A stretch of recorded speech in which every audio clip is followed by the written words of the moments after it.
often asymptomatic, headache, dizziness, nose bleeds, shortness of breath, blood pressure, 140 half 90 mmHg. Hypertension. Hypertension or high blood pressure is defined as a sustained elevation of blood pressure with readings commonly considered elevated at or above 140 90 mmHg.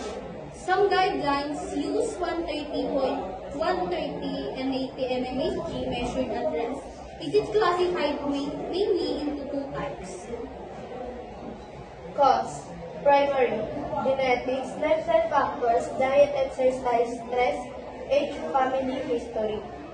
Kidney disease, sleep apnea, certain media action, hormonal imbalances. Primary. Essential. Hypertension.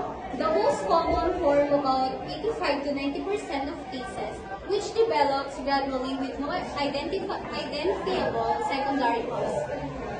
It results from a combination of genetic, lifestyle, such as diet, physical inactivity, and stress, aging, and other environmental factors. Complication. Medication, diuretics, beta blockers, ACE inhibitors, calcium channel blockers. Complications.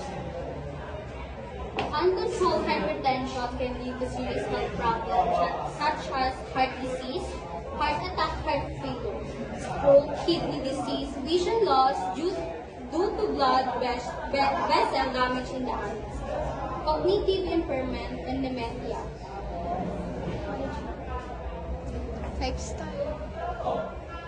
Lifestyle change, healthy diet, low sodium, balance, regular exercise, stress reduction, weight maintaining, management of.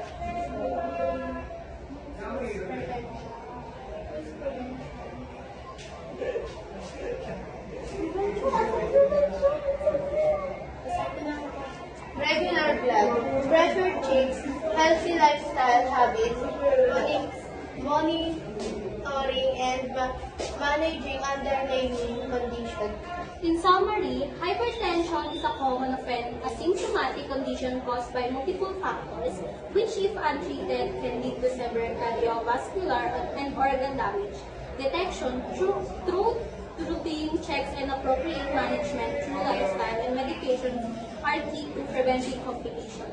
References are based on information from MSD Manual, American Heart Association, Mayo Clinic, NICA, NIH, WHO, and clinical reviews.